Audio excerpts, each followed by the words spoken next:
چاہو تو نقشہ کھینچ کر الفاظ میں رکھ دوں، اگر چاہوں اگر چاہوں تو نقشہ کھینچ کر الفاظ میں رکھ دوں، مگر تیرے تخیل سے فزودہ ہے وہ نظارہ۔ اگر چاہوں تو نقشہ کھینچ کر الفاظ میں رکھ دوں، مگر تیرے تخیل سے فزودہ ہے وہ نظارہ۔ تجھے آبا سے اپنی کوئی نسبت ہو نہیں سکتی، تجھے آبا سے اپنی کوئی نسبت ہو نہیں سکتی، کہ تو گفتار و رفتار، تو سالک و سیدہ گوادی ہم نے جو اسلاف سے میراث پائی تھی، گوادی ہم نے جو اسلاف سے میراث پائی تھی، ثریا سے زمین میں آسمان نے ہم کو دیکھا۔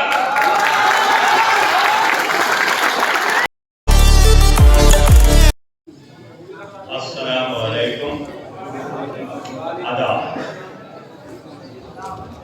آج کے پروگرام کی ندامت کر رہے جناب سید موسی رضا صاحب، آج کے پروگرام کے مہمان خصوصی محمد عمران صاحب ڈائریکٹر پٹنہ، رتن جی اردو سیل افسر، ہمارے بڑے بھائی محترم جناب شمیل حیدر صاحب، جناب امان اللہ خان صاحب، جناب عارف صاحب، جناب اصغر صاحب، اور جو لوگ بھی یہاں پر ہیں جن کا میں نام بھول رہا ہوں، اگر بردن وقت لیتا ہوں تو بہت وقت مل جائے گا، لہذا وقت کی پابندی بھی ہے، زنجیر بھی ہے پیروں پہ کہ کم وقت میں بولنا ہے، میں کوشش بھی یہی کروں گا۔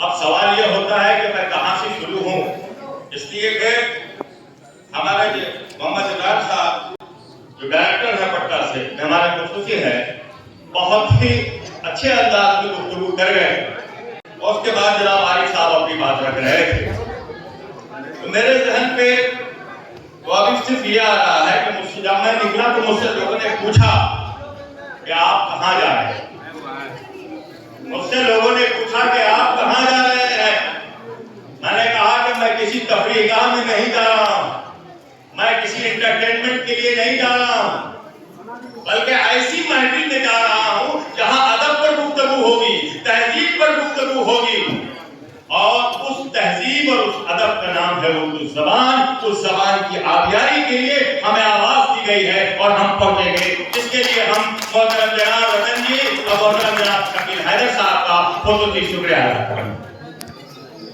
حالانکہ جموں، نوادہ، بہار، جمشید پور سب جگہ اردو کے تعلق سے پروگرام اٹینڈ کر چکا ہوں، لیکن آج پہلی بار شیخ پورہ کی سرزمین پر رتن جی اردو سے لفظ اور شمیل بھائی کی وجہ سے آج مجھے یہاں آنا ہوا، اور مجھے خوشی کا موقع ہے، انتہائی میرے لیے اعزاز ہے کہ آج مجھے بولنے کا موقع ملا ہے۔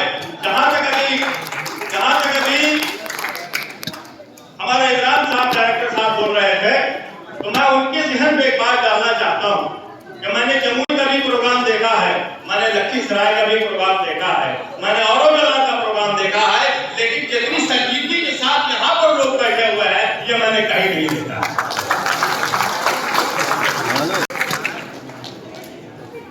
آفتاب تازہ پیدا بدنگیتی سے ہوا، آفتاب تازہ پیدا بدنگیتی سے ہوا، آسمان ڈوبے ہوئے تاروں کا ماتم کب تلک، 28,000 آفتاب تازہ پیدا بدنگیتی سے ہوا، آسمان ڈوبے ہوئے تاروں کا ماتم کب تلک، ان کے اب قدم جہاں کا اور ہی انداز ہے، ان کے اب قدم جہاں کا اور ہی انداز ہے، مشرق و مغرب میں تیرے دور کا آغاز۔ ہمارے بڑے بھائی شاہد صاحب بھی بیٹھے ہوئے ہیں، آپ کو میں اتنا سلام آپ کو، میں کہاں سے شروع کروں؟ دو لوگوں کی گفتگو کے بعد ایک تو میں کنفیوژن کا شکار ہو گیا کہ علم کے اوپر گفتگو کروں یا اصلاح معاشرہ پہ گفتگو کروں یا فروغ اردو سیمینار پہ گفتگو کروں۔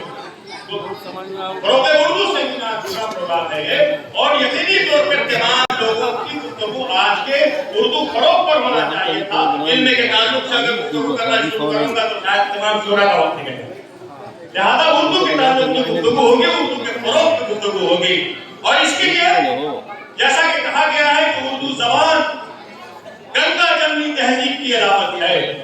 اردو زبان ہندو مسلم اتحاد کی زبان ہے. اردو محبت کی زبان ہے. اردو سنجیدگی کی زبان ہے.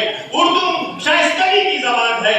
لیکن آج ہو کیا رہا ہے ہمارے گھروں کے اندر میں کہ آپ 4 تلہ بلڈنگ تو بنا رہے ہیں, 8 تلہ بلڈنگ تو آپ بنا رہے ہیں, 50 لاکھ کی 30 لاکھ کی گاڑیاں آپ کے گھر پر ہے, لیکن آپ اپنے گھر سے شائستگی کی, سنجیدگی کی, تہذیب کی زبان کو رخصت کر رہے ہیں. یہ مجرم کون ہے اس کا؟ مجرم ہم تمام لوگ ہیں, اور کچھ وہ لوگ بھی ہیں جو اردو کی زبان پر, اردو کے نام پر 1 لاکھ 1.5 لاکھ تنخواہ اٹھا رہے ہیں. لیکن سب سے زیادہ سرد مہری اور کنجوسی اگر دیکھیے انہی کے سب میں دکھائی دیتا ہے, اور اردو کے خالق کرا رہے ہیں. یہ اب میں جیسا میں نے کہا اردو ہندوستان کی خالص زبان ہے, اس لیے اس کی شروعات بھی میں وہیں سے کرتا ہوں. اس کی شروعات بھی میں وہیں سے کرتا ہوں, اور میں اس کے لیے پنڈت چٹوس نارائن کو آپ کے سامنے لے کے آتا ہوں تاکہ واضح کلیئر ہو جائے یہ زبان کسی ایک مذہب کی زبان نہیں ہے. یہ زبان تمام ہندوستانیوں کی زبان ہے. یہ خالص ہندوستان کی زبان ہے. یہ ہندو بھائیوں کی زبان ہے. یہ مسلمانوں کی زبان ہے. صرف ہندی ہماری زبان ہے, ویسے اردو ہماری زبان ہے. اور اگر کس نے کہا جو اردو ہندوستان کی زبان نہیں ہے تو تعصب ہے اس کے اندر. اسے میں پنڈت چٹوس نارائن کا شعر سنانا چاہتا ہوں. پنڈت چٹوس نارائن اردو کے بڑے مشہور شاعر. سنیے, علم و اخلاق کے دامن پہ تمہارے ہے داغ. جمیل بھائی, تو کیا آپ نے مجھے میرا حافظہ بنایا ہے؟ علم و اخلاق کے دامن پہ تمہارے ہے داغ, جو بزرگوں نے لگایا تھا اجڑتا ہے وہ باغ. علم و اخلاق کے دامن پہ تمہارے ہے داغ, جو بزرگوں نے لگایا تھا اجڑتا ہے وہ باغ. تم کو اللہ نے بخشے ہیں وہ دل اور دماغ. تم کو اللہ نے بخشے ہیں وہ دل اور دماغ, جس سے روشن ہو زمانے کی ترقی کا چراغ. جس سے روشن ہو زمانے کی ترقی کا چراغ.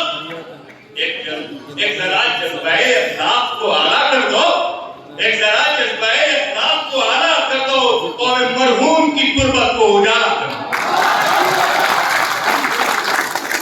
یہ شعر میں نے نہیں کہا, یہ شعر جہاں کسی نے نہیں کہا, آپ لوگوں نے نہیں کہا, پنڈت چٹوس نارائن کا یہ شعر ہے.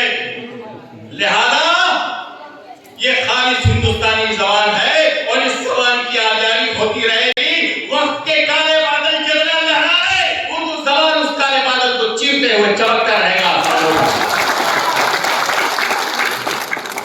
محترم جناب امان اللہ خان صاحب جو ایک اچھے شاعر ہیں جنگل ضلع کے, بلکہ ہم تو کہتے ہیں کہ اب پورے ملک میں جانے جاتے ہیں آج کے دور پہ, اور ہماری کافی ہمت افزائی بھی کرتے ہیں وہ.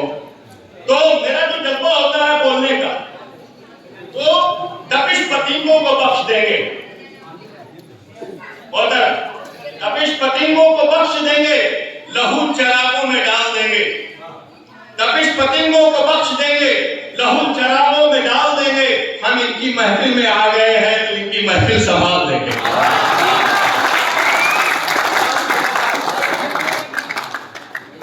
تپش پتنگوں کو بخش دیں گے, تپش پتنگوں کو بخش دیں گے. نوجوانوں یہ شعر سنو اور اپنے ذہن میں آپ بیٹھا کے رکھیے, اس لیے کہ میں ان لوگوں کو سنانے کے لیے نہیں آیا. یہ لوگ تو خود ماہر ہیں زبان اردو کے, یہ ایکسپرٹس ہیں, ہائی لٹریٹ فگرس یہاں بیٹھے ہوئے ہیں. میں ان کو سنانے کے لیے نہیں آیا ہوں, میں بات چیت کرنے کے لیے آپ سے آیا ہوں. اس لیے کہ ہمارا نوجوان سب موری کا شکار ہے, ہمارا نوجوان اپنے نسل لائن سے ہٹ چکا ہے. آج بہار کی سرکار اردو کی زبان پر بیٹھ کر جو چاروں طرف جو ہے ہر ڈسٹرکٹ کے اندر میں آپ کو فنڈ پرووائڈ کر رہی ہے تاکہ اردو کا فروغ کا کام ہو, لیکن آپ اپنے گھر سے اردو کو رخصت کر رہے ہو.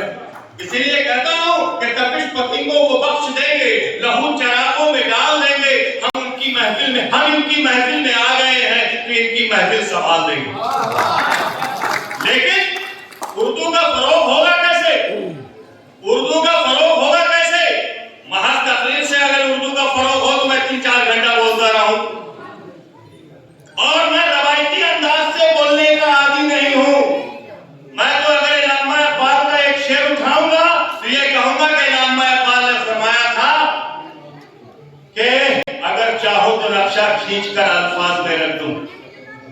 اگر چاہوں سر اگر چاہوں تو نقشہ کھینچ کر الفاظ میں رکھ دوں، مگر تیرے تخیل سے فزوتر ہے وہ نظارہ۔